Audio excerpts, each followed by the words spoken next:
안녕하세요. 저는 서울에서 중학교 교사로 근무하고 있는 42살의 여성입니다.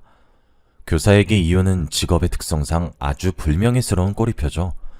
특히 여성에게는 더해서 저는 어떻게든 가정을 지켜보려고 노력했지만 남편의 파렴치한 행동은 도저히 용서할 수 없었어요. 결혼해서 가정을 가지면 남자든 여자든 배우자에 대한 최소한의 도리는 지켜야 한다고 생각합니다. 남편의 가정을 유지시켜주는 기본을 무시하고 저를 몇 년 동안 감쪽같이 속였습니다. 더 기가 막힌 건 시댁 식구들은 남편의 더러운 짓거리를 다 알고 있으면서 남편과 합세해서 저를 속여왔던 거예요. 3년 전의 일이지만 그때 바보처럼 당한 걸 떠올리면 아직도 치가 떨릴 정도로 분하고 억울하기만 합니다. 남편과 친구에게 어이없는 배신을 당하고 돌아온 여성의 한풀이라고 생각하고 끝까지 들어주시기 바랍니다. 제 장래희망은 어릴 때부터 교사가 되는 것이었어요. 교사를 꿈꾸는데 큰 영향을 미친 분이 계셨는데 초등학교 6학년 때 담임선생님이셨어요. 학교를 다니기 시작하면서 제가 가장 존경하는 인물은 언제나 선생님이었고 선망의 대상이었죠. 그 중에서도 6학년 때 만난 선생님은 아주 특별했어요. 반 아이들 모두를 자식처럼 아끼고 사랑하면서 애정을 듬뿍 쏟는 분이셨죠. 그날 선생님은 제게 교무실에 가서 놓고 온 서류를 가지고 오라고 심부름을 시키셨습니다. 저는 바로 달려가서 서류를 가지고 왔는데 교실에 불이 꺼져 있었고 아무도 없었어요. 무슨 영문인지 몰라서 겁이 덜컥 나서 심호흡을 하고 떨리는 손으로 조심스럽게 문을 열었는데 불이 확 켜지면서 케이크를 든 선생님과 반 친구들이 뒷문으로 우르르 몰려 들어왔어요. 자, 모두 축하 노래 시작! 생일 축하합니다. 사랑하는 지영이. 얘들아, 정말 고마워. 선생님, 진짜 감사해요. 평생 잊지 못할 생일 파티를 선물 받은 저는 나중에 아이들을 가르치는 교사가 되겠다고 결정을 하게 됐죠. 제 결심은 중고등학교 때까지 변하지 않고 이어졌습니다. 고3 때 사범대학에 가겠다고 하자 부모님은 당연히 좋아하셨어요. 그래, 교사란 직업이 안정적이니까 잘 선택했다. 옆집 민수네 엄마가 그러는데 아직까지 교사가 1등 신부감이래. 엄마는 교사가 안정적이고 출산과 육아에 아주 유리해서 여자에게 좋은 직업이라고 생각하셨죠. 시대가 변해서 저는 꼭 그런 것만 아니라고 여기며 남자보다는 안정적인 직장을 얻는 데 노력했습니다. 저는 무난하게 사범대학에 합격을 했고 같은 과 선배에게 호감을 가지게 되었어요. 그 선배도 저를 좋아하는 눈치였는데 서로 눈치만 보면서 망설이고 있었습니다. 마음 같아서는 제가 먼저 좋아한다고 고백을 하고 싶었는데 여자의 자존심이 허락하지 않았어요. 그래서 선배가 얼른 마음을 열길 기다렸죠. 그러다가 A중학교로 교생 실습을 나가게 됐습니다. A중학교로 실습을 나가는 동기는 딱 3명뿐이었습니다. 그 중에 한 명은 갑자기 엄마가 돌아가시는 바람에 실습에서 중도하차하게 되었어요. 그래서 선배와 제가 단둘이 실습을 하면서 친해지게 되었습니다. 실습하면서 서로 모르는 것이나 고민을 나누다 보니 실습이 끝나기 이틀 전 선배가 집에 가려던 저를 부르더라고요. 은미야, 오늘 나랑 술 한잔 할래? 선배, 왜 그래? 무슨 일이야? 표정이 되게 안 좋아 보여. 교무부장한테 대들었다가 개박살 났거든. 그 자식은 꼭 나만 보면 그러더라. 이번엔 또 뭐라 그랬는데? 요 앞에 호프집 가서 이야기하자. 학교 근처 호프집으로 가서 술잔을 기울이며 선배가 쏟아내는 불평을 가만히 들었습니다. 교무부장은 아주 보수적이고 대학생 신분인 교생들에게 반말을 하면서 갑질을 해대는 질이 안 좋은 교사였어요. 아침마다 직원조회를 할 때도 교생들을 하나씩 불러서 트집을 잡았고 어떤 때는 교생들이 수업을 하고 있으면 양해도 구하지 않고 교실 밖으로 불러냈죠. 학생들이 보는 앞에서 망신을 주는 게 일상이라서 교생들 사이에서 말이 많았습니다. 저도 복도를 지나가다가 교무부장에게 걸려서 다짜고짜 폭언을 들은 적이 있었거든요. 야, 거기 너 대학에서 도대체 뭘 배웠어? 교사가 자신감 있는 목소리랑 열정적인 태도로 수업을 해야지. 기어 들어가는 목소리로 흐느적거린 꼴이라니.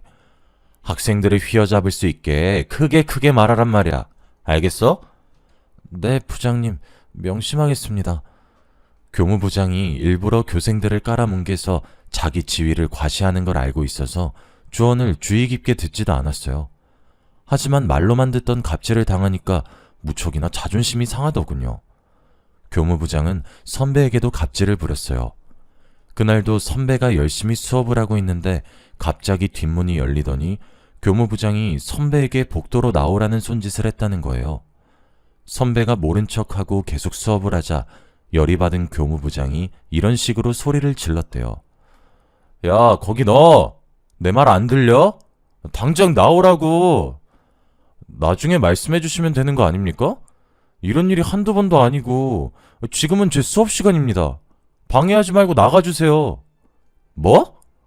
참, 성질이 더러운 교무부장이라도 학생들 앞에서 차마 욕은 하지 못하고 무안을 당하고 가버렸다고 해요. 그런데 수업을 마치고 교무실로 가자 교무부장이 화가 잔뜩 난 표정으로 선배에게 막말과 인격적인 모욕을 퍼부었다고 합니다.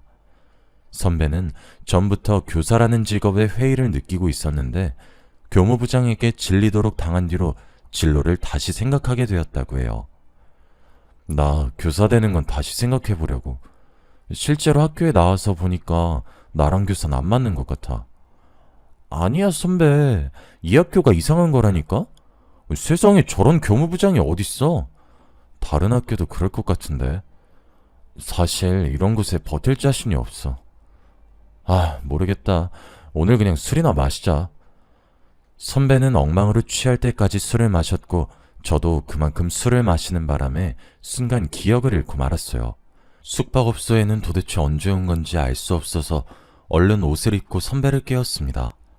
선배도 저를 보고 많이 놀랐는지 미안하다고 하더군요. 효정아, 미안해. 내가 왜 그랬지? 너무 취해서 기억이 안 나는데.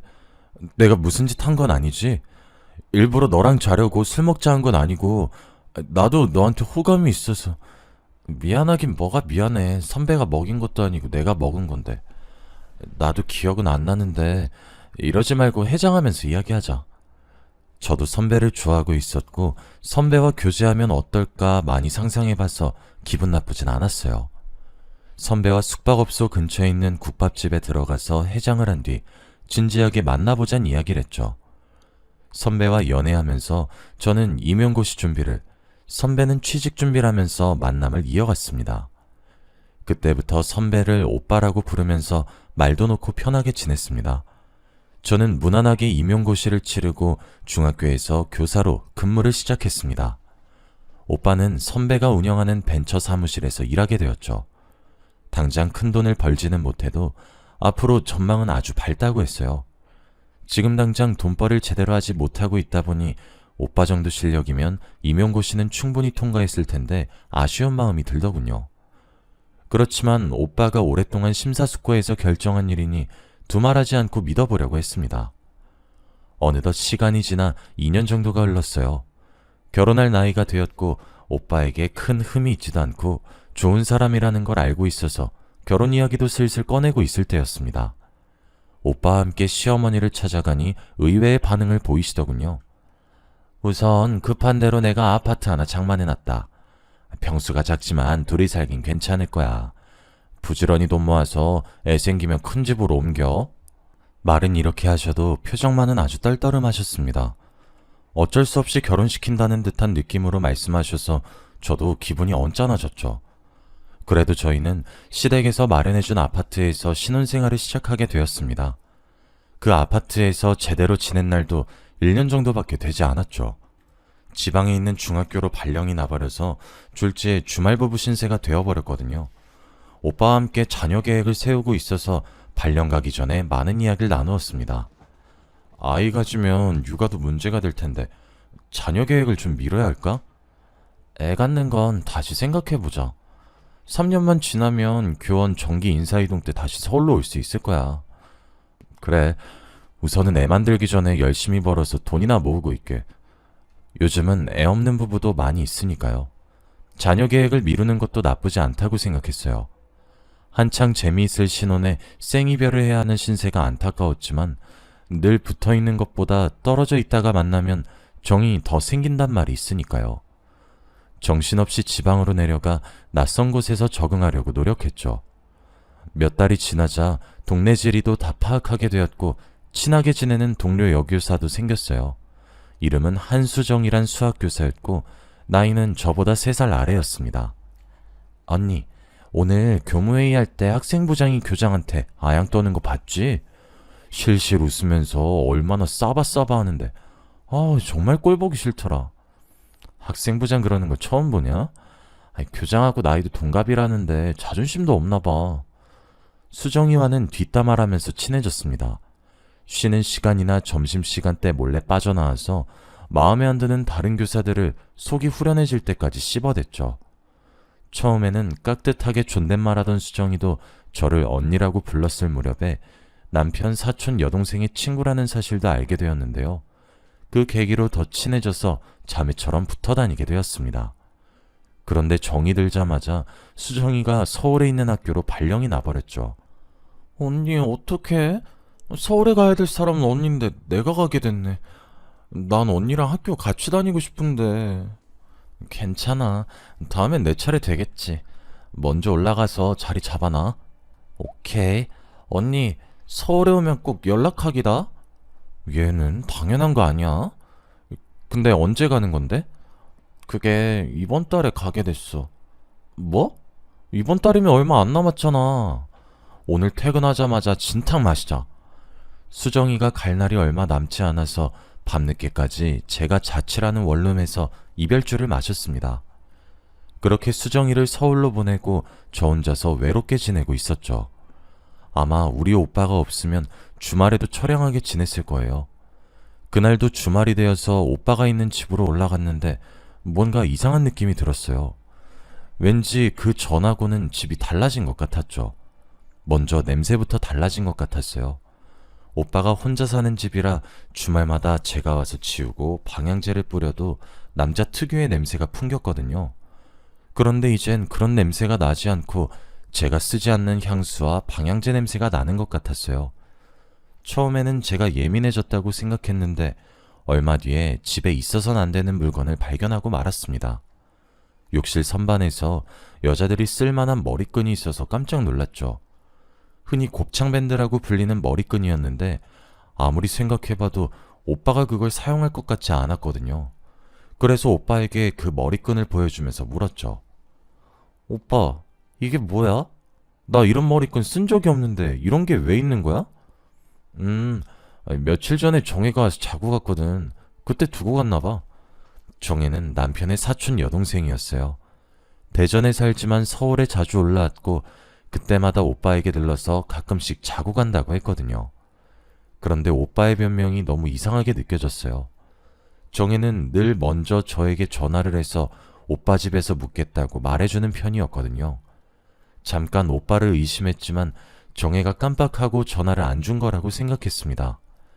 그 다음날 일요일이 되어서 오랜만에 수정이에게 연락을 해서 만났죠.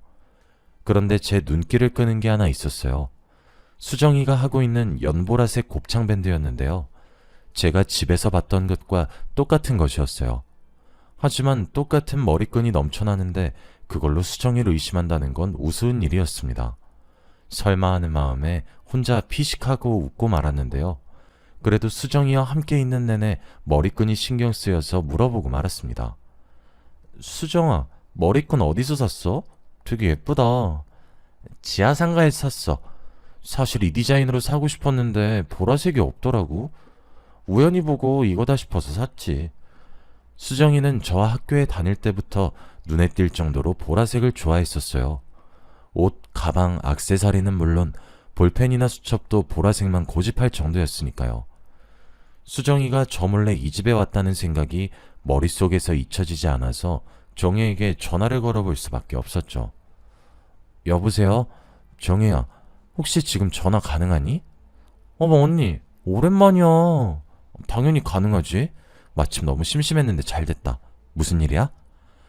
그러면 만나서 이야기할까? 내가 밥이랑 커피 사줄게. 좋지. 나 오늘 완전 프리해. 당장 서울로 고고싱 할게.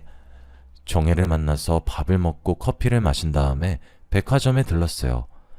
날씨가 너무 더워서 시원한 백화점 안에서 아이 쇼핑을 하려고 했죠. 그런데 보라색 머리끈이 눈에 띄어서 정혜에게 사주겠다고 내밀어 보았어요. 정혜야, 이 머리끈 어때? 보라색이 예쁘네. 하나 사줄게. 아, 언니, 난 보라색이 안 어울려. 저번에 보라색 샀다가 애들이 엄청 뭐라 해서 혼났어. 보라색 말고 노란색 사주면 안 돼? 정혜는 보라색이 아니라 노란색 곱창 밴드를 고르더라고요. 그래서 정혜한테 묻고 말았습니다. 정혜야, 혹시 너 나한테 말 안 하고 우리 집 온 적 있어? 어? 나 그런 적 없는데? 나 항상 갈 때마다 언니한테 말했잖아. 정혜 말을 듣고 나니 화가 치밀어 올랐습니다. 저한테 말도 안 하고 여자를 재운 것도 모자라 저를 속이다뇨.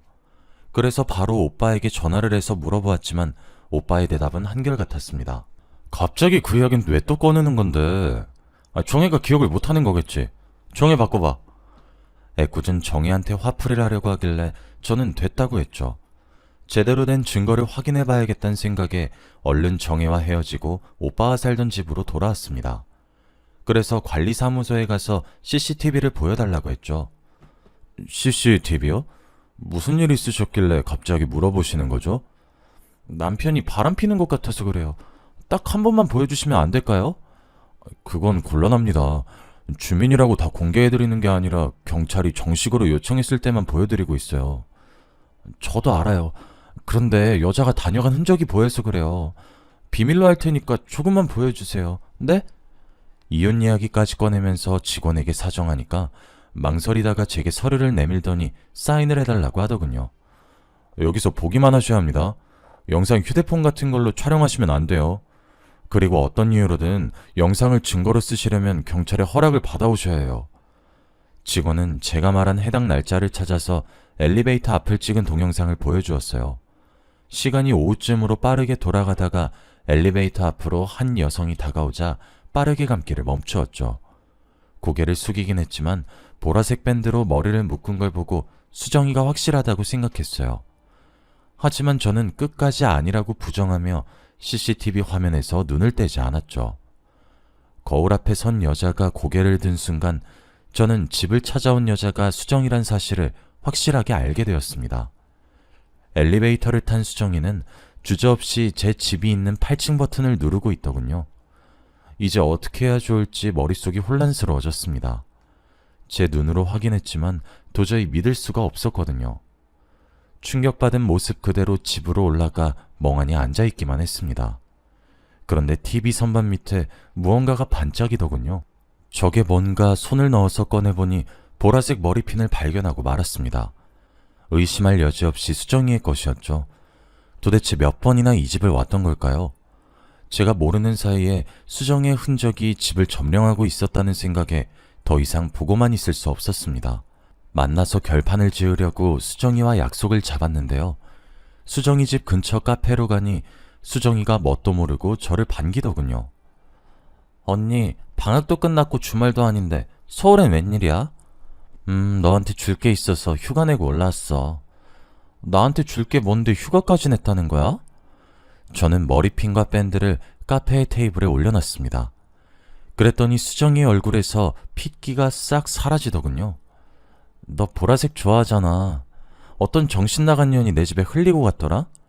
네 생각나서 가지고 왔어. 꼭 네가 흘리고 간 것 같아서 기분이 더럽더라고. 언니, 미안해. 오빠랑 나는 그냥 친구처럼 지내다가... 뭐? 친구처럼 지내? 난 너를 동생처럼 생각했는데 네가 어떻게 나한테 이런 더러운 짓을 해? 저는 소리를 지르면서 수정이의 얼굴에 물을 끼얹었습니다. 카페에 있던 사람들이 모두 놀라서 쳐다보았죠. 하지만 그런 건 아무 상관 없었어요. 여기가 수정이 동네고 오히려 수정이를 이상한 눈빛으로 보길 원했어요. 수정이가 이 상황을 수치스럽게 생각할 줄 알았는데 전혀 아니더군요. 오히려 어이없는 말을 내뱉고 있었어요. 언젠간 들통이 날 거란 생각은 했어. 그 전에 그만두려고 했는데 내가 한 발 늦었네. 그래, 내가 너무 일찍 알아버려서 미안하다. 네가 그만두기 전까지 바보같이 모르고 있어야 했는데 말이야.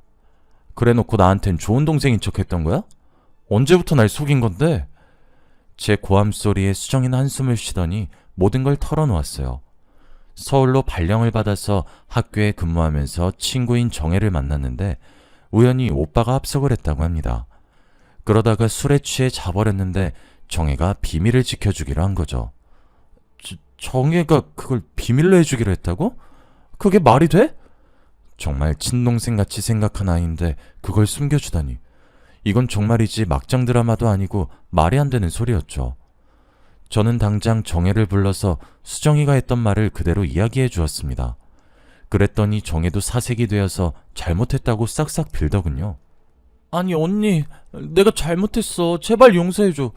내가 말하면 오빠가 이혼할까봐 그랬어. 그리고 난 그만 만나라고 했는데 수정이가 몰래 만난 걸 나보고 어떡하라고. 나도 어쩔 수 없었다고. 오빠가 이혼할까봐 그랬다고? 그럼 나는 끝까지 내 친구랑 잔 놈이랑 지내라고 둔 거야? 너 진짜 못됐다. 어떻게 사람이 그러니? 난 억울해. 오빠랑 수정이가 말하지 말라고 협박하고 맨날 전화했는데 나보고 어떻게 말하라는 거야. 정혜는 더 이상 말하지 못하고 흐느껴 울기만 했어요. 그래요. 정혜가 무슨 잘못이 있겠어요. 저라도 제 동생이나 오빠가 그랬으면 말 못했을 것 같아서 심호흡을 하면서 겨우 진정을 했어요. 그래서 정혜한테 어떻게 둘이서 만나게 된 건지 물어보았습니다. 단짝 친구였던 수정이가 서울로 오자 정혜는 바로 서울로 달려왔고 둘은 밤이 늦도록 술을 마시면서 쌓였던 회포를 풀었다고 해요. 그러다 술값이 너무 많이 나오자 정혜가 오빠를 부르겠다고 한 겁니다. 수정아, 우리 오빠 보고 술값 내달라고 할까? 오빠 지금 집에 혼자 있을 것 같은데. 그래? 나야 좋지. 오라고 해. 오빠가 술집 내준다고 하면 와인바도 같이 가자고 하자.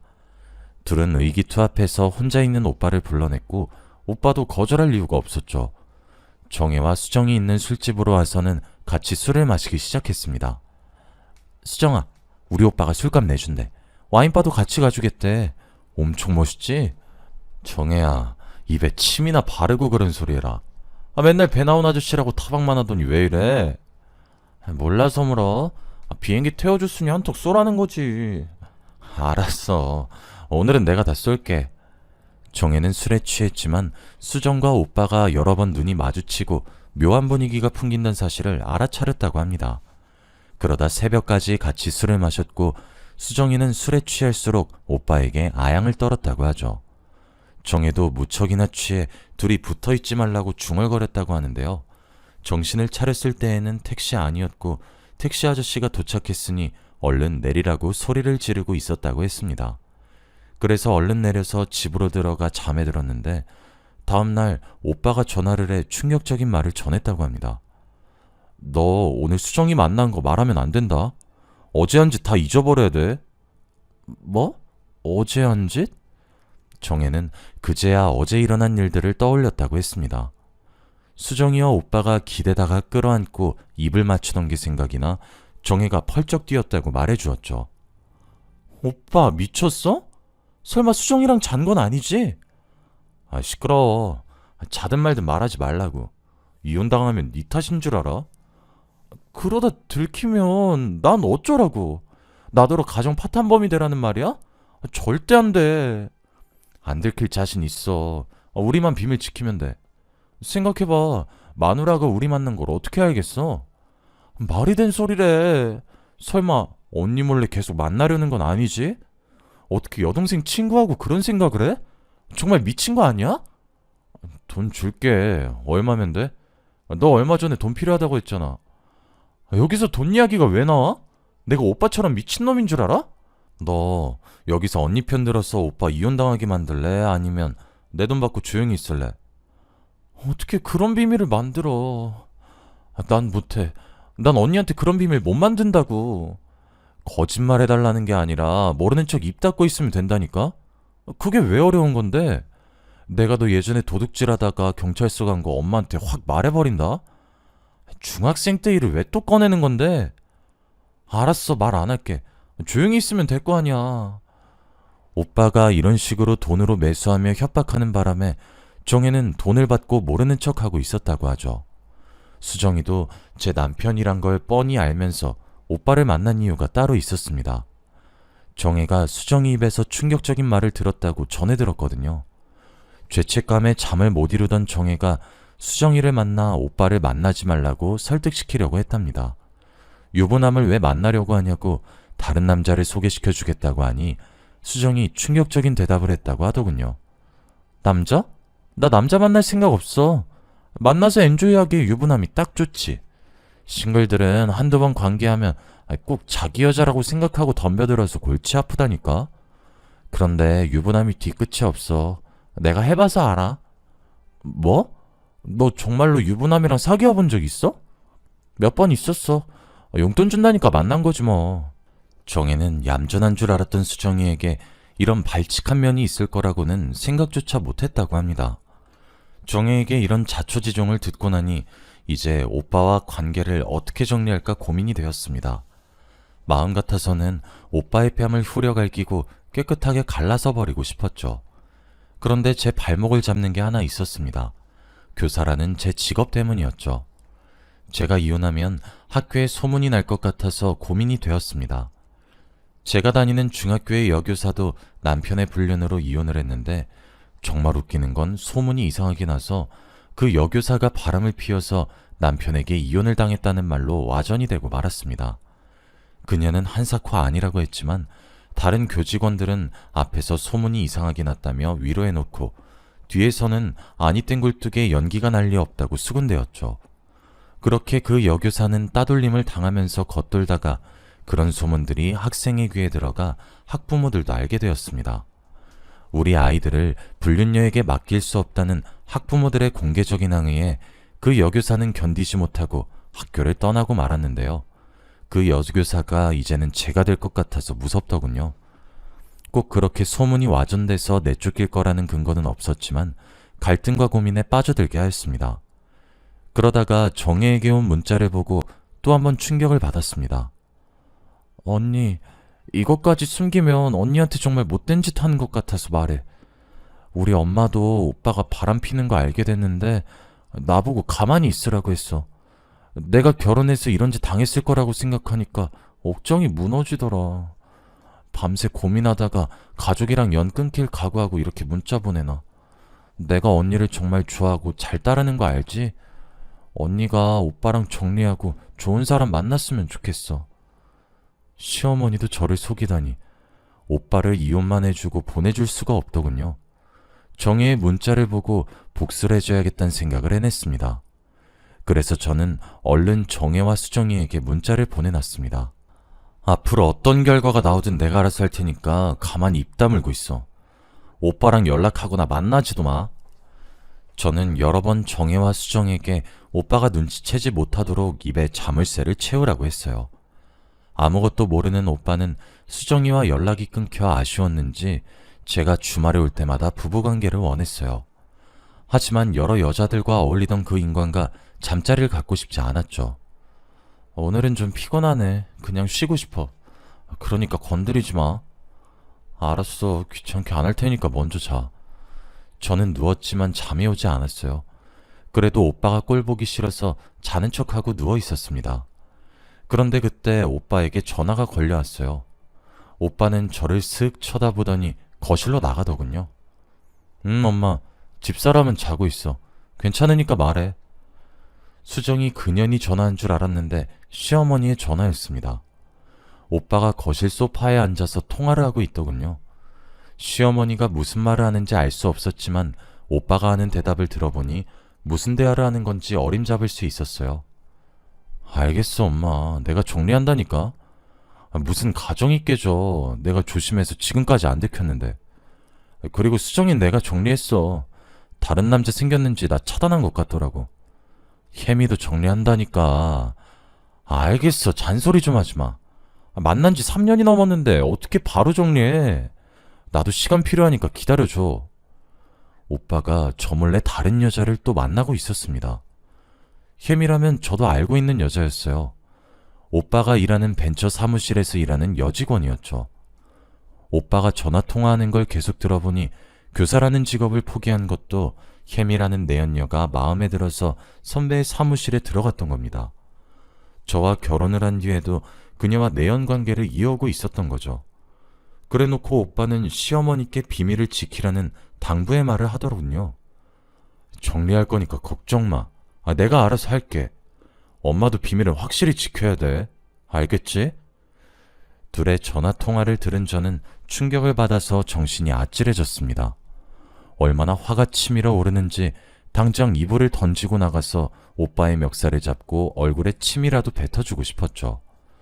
하지만 제대로 된 복수를 위해 입술을 꽉 깨물고 억지로 참았습니다. 외도 증거를 확실히 잡아 법정에서 이기려고 집안에 카메라를 숨겨놨습니다. 연차 내놓고 출근하는 척했다가 집 근처에 숨어 있었어요. 역시나 남편이란 작자는 제가 지방으로 내려갔다고 휴가까지 냈는지 사무실에 가지 않고 혜미란 여자를 데리고 왔더군요. 오빠와 혜미가 엘리베이터를 타고 올라가자마자 따라갔습니다. 현관문 앞에 서 있는데 둘이 히히덕거리는 게 들리더군요. 둘의 외도가 확실히 찍힐 때까지 기다렸습니다. 그리고 갑자기 문을 열고 들어갔죠. 지금 잘하는 짓이다. 나 몰래 이러고 다니니까 좋아? 여보, 나는 그게 아니라 더 이상 속이려고 들지 말고 솔직하게 털어놔. 이 여자 말고 수정이라도 잔 거지? 아니, 뭘 털어놓으라는 거야. 수정이랑 잔 건 또 뭐고? 당신 갑자기 와서 왜 그러는 건데? 혜미는 근처에서 이야기하다가 중요한 서류가 있어서 그거 가지러 온 거야. 오빠, 끝까지 거짓말할 거야? 정혜랑 수정이가 전부 다 말했다고. 당신이 진짜 이 집에 들어와서 서류만 확인했는지 몰라도 당신이 이 여자랑 한 짓도 카메라에 찍혔어. 제가 숨겨놓은 카메라를 꺼내니까 오빠가 놀라서 입이 딱 벌어졌습니다. 하지만 끝까지 아니라고 혜미 눈에 뭐가 들어가서 봐준 거라고 하는데 가짜는 변명을 늘어놓는 오빠의 뺨을 힘껏 갈겨버리고 말았죠. 이 미친놈아, 이렇게까지 다 들켜놓고 거짓말을 해? 당신 이혼소송 당하면 재산이란 재산 다 뺏길 줄 알아. 내가 곧 죽어도 당신 빈털터리 만들 거라고. 여보, 혼자 있다 보니 너무 외로워서 그랬어. 정말 미안해. 내가 미쳐서 해선 안 되는 짓을 저질렀어. 한 번만 용서해줘. 뭐? 용서? 필요 없어. 당장 이혼해. 너 같은 바람둥이에 거짓말쟁이하고는 같이 못 살아. 정혜고 수정이가 증인이고 이 동영상이 증거니까 7년을 속인 대가는 내가 전부 받아낼 테니까 도망가지 말고 있어. 당신 어디가? 짐은 갑자기 왜 싸는데? 우리 대화하자. 오해가 있으면 대화를 해야지. 이거 나 대화는 무슨 대화? 내가 사과할 기회까지 줬는데 끝까지 거짓말하려는 사람이랑 대화할 생각 없어. 그리고 나 당신이랑 같이 못 살아. 단 하루라도 한 지붕에서 한 이불 덮고 살 생각 없다고. 그렇게 제가 이혼을 통보하고 집을 나가버렸습니다. 오빠가 또 시어머니에게 일렀는지 시어머니께서 득달같이 절 찾아와서 이혼은 절대 안 된다고 사정을 하더군요. 얘야, 한 번 바람 폈다고 이혼이라니. 누구나 한 번은 실수를 하는 법이잖아. 게다가 넌 교단에서 학생들을 가르치고 있잖아. 교단이 보수적인 거 나도 들어서 잘 알고 있다. 그러니까 이번 한 번만 참아다오. 제발 부탁한다. 어머님은 그런 말 할 자격 없어요. 아무리 그래도 아들이 바람을 피우고 다니는 걸 알면서도 가만히 있는 게 말이 돼요? 그래, 내가 잘못했다. 미안하다. 그러니까 미친 척하고 한 번만 용서해주면 내가 다신 이런 일 없게 해주마. 어? 시어머니는 엎드리다시피 제게 빌었고 오빠도 다신 이런 일이 없을 거라고 맹세를 했어요. 제가 불안해할까봐 학교랑 가까운 곳으로 신혼생활을 다시 시작하자며 사랑을 속삭이는데 흔들릴 수밖에 없더군요. 몸이 멀어져서 외로웠던 거라고 호소해서 이사를 가서 다시 살아볼까 고민이 됐어요. 오빠가 그 뒤로도 자기가 바람을 피면 있는 재산을 다 내놓겠다고 했거든요. 시어머니도 울다가 쓰러졌단 소식에 동정이 일었죠. 그런데 오빠의 휴대폰에서 시어머니의 눈물이 가증스러운 악어의 눈물이란 걸 알게 되었어요. 시어머니가 오빠에게 보낸 문자가 아주 소름 끼치더군요. 그년이 이혼하자고 날뛸 때는 성질 죽이느라고 아주 힘들었다. 이혼은 안 된다. 위자료가 너무 아깝잖아. 그리고 네가 왜 잘못했니? 그년이 여자 구실을 못하니까 네가 바람피는 거지. 혜미 집안만 좋았으면 그 애랑 결혼시켰을 텐데. 에휴, 골치 아프게 시리. 그 문자를 보는 순간 뚜껑이 확 열려버렸고 제정신이 아니게 됐어요. 당장 수소문해서 변호사를 선임하고 이혼소송을 해버렸죠. 그리고 시어머니의 얼굴에 소송 서류를 던져버리고 말았습니다. 위자료가 그렇게 아까우셨어요? 그럼 아들 단속을 좀 잘 하시지 그러셨어요. 제가 웬만하면 참으려고 했는데 이젠 어머님이 가진 재산 전부 긁어가야 성질이 풀리겠어요.